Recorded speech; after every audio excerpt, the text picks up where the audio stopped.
wabarakatuh. Selamat pagi anak-anak. Sebelum saya di sini menjelaskan tentang seni rupa dua dimensi, saya akan memperkenalkan diri saya sendiri. Yaitu nama saya Sulaiman Marianto. Saya mengajar SPK di kelas 10 TSM dan 10 TKJ. Ya, mungkin di sini adik-adik sekalian mungkin ada yang sudah tahu ataupun ada yang belum tahu tentang seni rupa dua dimensi. Ya, di sini saya akan menjelaskan tentang seni rupa dua dimensi. Ya, oke, next. Di sini ada pengertian seni rupa dua dimensi. Itu pengertiannya adalah karya seni rupa memiliki batas dua sisi, yaitu sisi panjang dan lebar. Ya, karya seni rupa dua dimensi dalam kehidupan sehari, contohnya seperti hiasan, dekorasi, bahkan bisa batik, lukisan, dan lain-lain. Ya, ini pengertian seni rupa dua dimensi dan contohnya. Ya kan, mungkin di sini adik-adik tahu lah lukisan itu seperti apa, batik itu seperti apa. Karena di SMP pun adik-adik sudah diajarkan apa itu lukisan, apa itu batik. Bahkan ada beberapa sekolah yang sudah mengajarkan pelajaran tentang seni rupa dua dimensi. Oke, next. Nah, di sini ada unsur seni rupa dua dimensi. Yang pertama itu ada unsur titik. Ya, unsur titik di sini itu salah satu dasar seni rupa yang paling kecil. Ya, jadi kalau misalkan anak-anak atau adik-adik di sini sekalian ingin belajar melukis, yaitu yang pertama itu harus tahu unsur titik, di mana titik kita awal dalam melukis sesuatu atau membuat batik. Ya, terus yang kedua itu ada garis. Ya, garis merupakan goresan atau batas dari suatu benda atau bidang. Ya, jadi di sini adik-adik sekalian, kalau ingin membuat suatu bidang atau lukisan, adik-adik harus membuat garis pembatas supaya lukisan tersebut atau gambar batik tersebut ya terlihat rapi dan bagus. Ya. Nah, lanjut. Terus di sini ada bidang. Ya, bidang dalam seni rupa, salah satu unsur seni rupa yang terbentuk atas dibentuknya hubungan beberapa garis. Bidang sendiri mempunyai dimensi panjang dan lebar.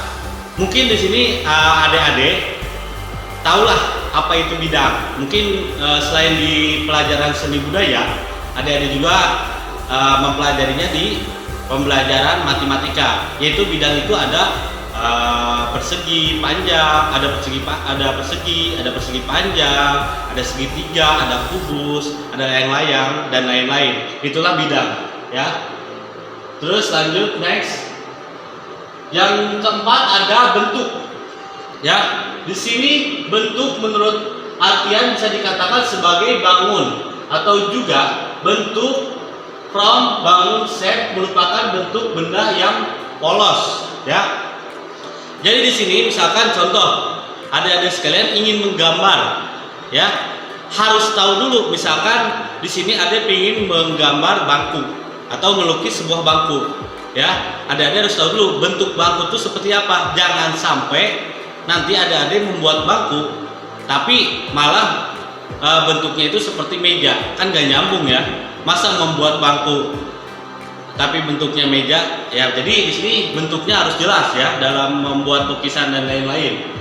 Ya, terus ada tekstur. Ya, tekstur adalah sifat suatu permukaan sebuah benda. Ya, tekstur itu seperti arsiran atau ya seperti mewarnai lah. Jadi di sini adik-adik kalau ingin melukis sesuatu, teksturnya harus jelas, harus rapi. Ya, terus yang ketiga ada warna. Nah, ini yang paling penting, warna. Contoh misalkan adik-adik di sini ingin melukis sebuah pelangi atau pohon, gak mungkin kan pelangi itu warnanya hitam, ya. Jadi harus jelas. Warna pun di sini harus jelas. Kalau misalkan adik-adik gambar pohon, berarti warnanya harus hijau. Mungkin di sini ya adik-adik juga sudah paham lah warna pohon apa, warna pelangi apa, warna bangku apa, dan lain-lainnya ya. Oke, lanjut. Nah, sebelum sampai sini ya, mungkin tadi cukup jelas lah tentang unsur-unsur seni rupa dua dimensi ya. Di sini lanjut ada seni rupa dua dimensi ya. Contohnya yang pertama itu ada seni lukis ya. Seni lukis di sini dibuat di atas media kanvas ya. Adik-adik tahu kanvas? Mungkin ada beberapa yang tahu ya, atau ada yang tidak. Kanvas itu jadi kertas yang dipakai untuk melukis sesuatu. Biasanya suka dipakai oleh pelukis-pelukis ya, berbentuk kotak dan berwarna putih. Yaitu kanvas, kertas dan kaca. Mungkin kalau kertas sudah nggak lazim lagi ya, karena adik-adik sering melihat kertas. Kalau kanvas mungkin jarang melihat lah. Ya, di sini kertas. Jadi seni lukis itu, nah inilah bahan-bahannya ya. Jadi seni lukis itu yang pertama itu ya adik melukisnya ya bisa di kanvas, di kertas atau di kaca ya. Mungkin di sini adik-adik ya mungkin ada beberapa yang udah bisa melukis, ada yang belum bisa. Nanti kita belajar bareng-bareng ya. Bagaimana caranya melukis yang baik ya. Terus yang kedua ada seni grafis ya.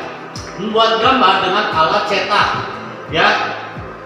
Menciptakan desain seni murni ya. Dari sini seni grafis, atau bisa disebut seni grafis itu seperti kaligrafi. Mungkin di sini adik-adik tahu lah kaligrafi itu apa, seperti apa. Ya kurang lebih seperti tulisan-tulisan Arab. Ya, atau di sini seni grafis itu seperti graffiti ya. Biasanya kan adik-adik waktu SMP atau SD sering nih di belakang bukunya sering bikin graffiti, entah itu nama sendiri atau nama sekolah. Nah, itulah seni grafis ya. Selanjutnya ada seni ilustrasi ya. Biasanya seni ilustrasi ini mengutamakan fungsi gambar itu sendiri, yaitu untuk menjelaskan suatu teks atau kalimat ya. Ilustrasi itu seperti gambaran ya, atau kalau dalam bahasa seninya itu abstrak ya. Itulah ilustrasi. Misalkan abstrak itu kan tidak jelas ya, tapi contohnya seperti ini. Misalkan adik mau menggambar tanaman atau pepohonan ya, tapi dengan cara abstrak, yaitu ilustrasi yang gambarnya itu kurang lebih hampir menyerupai sebuah tanaman atau pepohonan ya. Selanjutnya ada seni batik. Ini mungkin sudah tidak lazim ya di kalangan adik-adik semua ya, kelas 10 ya. Di sini gambar hiasan yang dibuat atas kain sutra yang teknik untuk membuatnya menggunakan bahan liris sebagai penutup dan alat kanting. Nah, di sini ada seni batik. Contoh seni batik yaitu yang dipakai baju saya. Inilah batik ya. Jadi kalau misalkan adik-adik di sini ada yang belum tahu seni batik atau gambar batik, ya contohnya di baju saya ini. Ini adalah contoh seni batik ya. Jadi batik itu seperti ini ya. Biasanya seni batik itu kita sering lihat di Jawa sana, Jawa Timur, pengrajin seni batik ya, kebanyakan di sana. Oke, lanjut.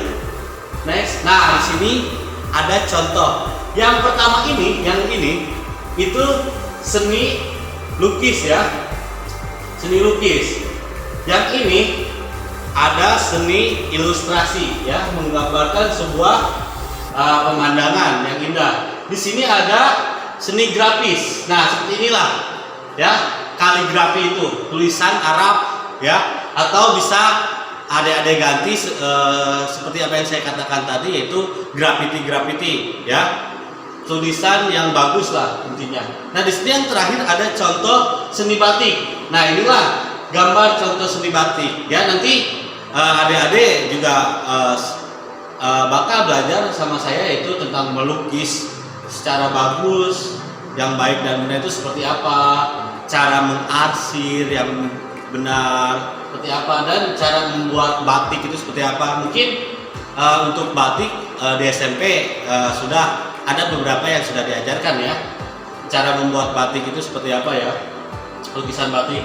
Kalau untuk ini graffiti atau kaligrafi, mungkin di sini tidak semuanya orang pandai membuat ini, tapi nanti kita usaha bareng-bareng, kita belajar bareng-bareng supaya setidaknya adik-adik di sini bisa membuat kaligrafi atau graffiti walaupun tidak bagus-bagus amat, yang penting bisa ya, karena dalam sebuah lukisan atau yang lain-lainnya graffiti itu tidak segampang apa yang diteorikan. Nanti kita akan praktek bareng-bareng untuk membuat seni lukis, seni grafis, seni batik, dan ilustrasi ya. Jadi kita belajar perlahan. Mungkin nanti kita akan belajar seni lukis dulu ya. Nanti kita akan melukis sesuatu. Lalu adik-adik mungkin nanti kita akan belajar mengarsir yang benar. Jadi jangan sampai mungkin di sini adik-adik kalau misalkan nggak tahu mengarsir itu apa, seperti mewarnai. Jadi nanti kita menggunakan pensil terlebih dahulu ya. Misalkan adik contoh di sini menggambar sebuah meja, ya kan, meja itu nggak mungkin polos kan, pasti ada warnanya. Nanti kita belajar mewarnai meja menggunakan pensil ya, pensil biasa yang sering adik gunakan, dengan cara mewarnainya, mengarsirnya dengan baik dan benar supaya terlihat bagus warnanya ya. Mungkin cukup sekian materi dari saya, itu materi tentang seni rupa 2 dimensi ya. Nanti kalau misalkan ada yang mau ditanyakan tentang seni rupa 2 dimensi itu apa, terus tentang misalkan ada yang mau nanya, Pak, bagaimana sih cara melukis yang bagus itu, boleh nanti tanya langsung ke saya ya, sebagai guru seni budayanya ya. Oke, sekian dari saya. Wassalamualaikum warahmatullahi wabarakatuh.